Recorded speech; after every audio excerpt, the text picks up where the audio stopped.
Now, you and I had a conversation before the program about what's happening around the different states. You've been traveling Yes, yes, recently. yes, I think yes, last week we spoke to you as you were getting off a plane. yes. Can you give our listeners a bit of a rundown as to what's happening, perhaps maybe in the Darwin market, the Northern Queensland market, maybe the Perth market, the markets that have been impacted by mining?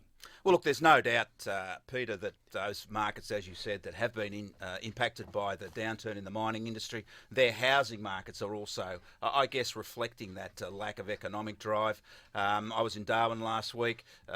Their median house prices are down at 4-year lows at the moment. But that Darwin market was a very strong market. A lot of what was driving prices there was outside forces, the fly-in, fly-outs. And look, the Darwin market, its median was at one stage as high as the Sydney's median 4 years ago. So I guess there's an adjustment process there. Market will start to bottom out once those perceptions that, it's a good time to buy, prices are as low as they've been for a while, and of course with the low interest rates. Similar circumstances in central and north Queensland. Yep. Same driving influences, the end of the mining boom, the end of the fly-in, fly-outs.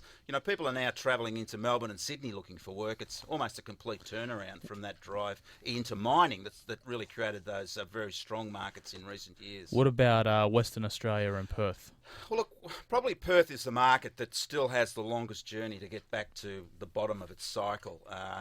The Darwin market has low unemployment to keep driving it, so confidence there can return because there's no issues to do with concerns over job security. But the unemployment rate in Perth, just released last week, is now up at 6.6%. Wow, that's and getting that's pretty the bad. highest in a long, Wow. long time. And that, of course, will keep buyers and sellers on the sideline because they're obviously concerned about job security, and this is what we see exacerbating, I guess, the sort of the downturn in the cycle. So, look, a longer journey in the Perth market.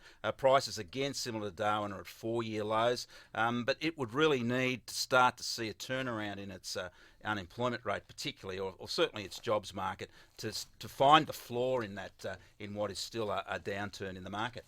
I think it's really interesting because you do have an economics background and you do look at things holistically, and at times people talk about how expensive Sydney is or Yes. how expensive Melbourne is, but they really are where they are for a good reason. Well, right? absolutely. And look, we're very fortunate in this country in terms of what keeps our markets in balance. And we can talk about markets that are, I guess, in downturns at the moment. But in reality, we're restricted in terms of our lending environment. And it's the banks, and, we love them, we hate them, who knows. But it's the banks that keep those boundaries around our lending that stops us from taking the risks, particularly in a hot market, that pushes prices beyond their sustainable levels. And, banks really won't lend you more than 80% of their value. Yep. They won't let you repay more than 25% of your income for your mortgage.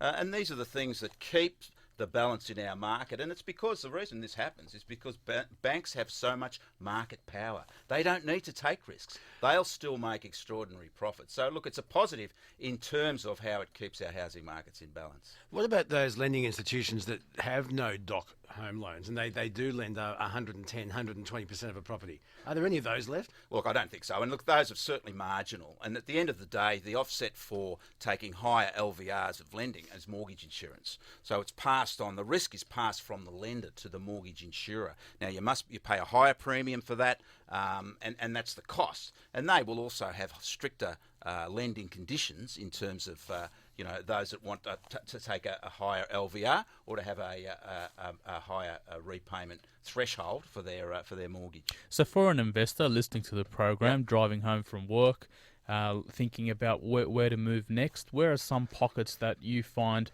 look not only strong, because strong markets are expensive, but maybe a little bit of value also? Well, it's chicken and egg. Strong markets are expensive, and therefore they attract more Yep. investors. Now we're going to get some prices data released over the next few weeks regarding the September quarter. Yep. And it will show that the Sydney market is certainly up and running again in terms of prices growth. Now, one of the significant drivers of the Sydney market, not just at the moment, but over the cycle, have been investors. Yes. Now, investors are making up nearly 60% of lending into the Sydney market now. It was as high as 65% a year ago at the peak of the boom. Now, once we see the prices growth being revealed again in Sydney, you will start to see even more investors into the marketplace. And now it's not so much about, I guess, the entry level in terms of not being able to afford to buy a house in Sydney. It's about taking advantage of the capital growth that most investors have had in other properties. But of course, there are better opportunities in terms of lower entry points.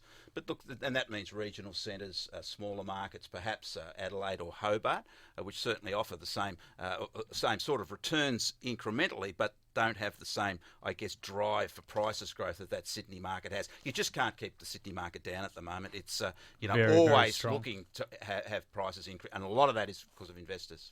We're talking property. Peter Esho is with us. Dr. Andrew Wilson, Senior Economist with the Domain Group. If you were going to buy an investment property anywhere in Australia, where would you go?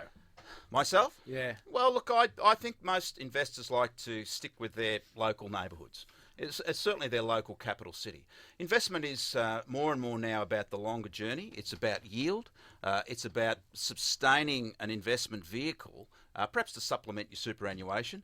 So it's less and less about looking for that hot spot where prices are going to, rise quickly, that maybe there's a trough in the market. And I think that's the positivity of residential investment and why we will see more residential investment now, I think, than ever before, because it's in a low growth, low yield, low interest rate environment. Residential property returns are going to maintain the highest returns, particularly given those significant tax advantages that residential property has. And I mean, there's a bit of, it's only 3% or 4% gross returns in Sydney. But, what do you get with your interest rates? And, Not only and that, the tax advantages if you are compound still it, profound. That's right. if you compound that, what I tell people is if you compound 7.2% every year, in 10 years you've doubled your money. So, don't just think about the return today, but if you give yourself enough time and it's compounding consistently, that's how you build the wealth. Well, absolutely. And as I said, I think that we will see more residential investment demand through the cycles now in all capital city markets, and it will become more of a localised activity rather than looking for the hot spots perhaps interstate or in a regional area.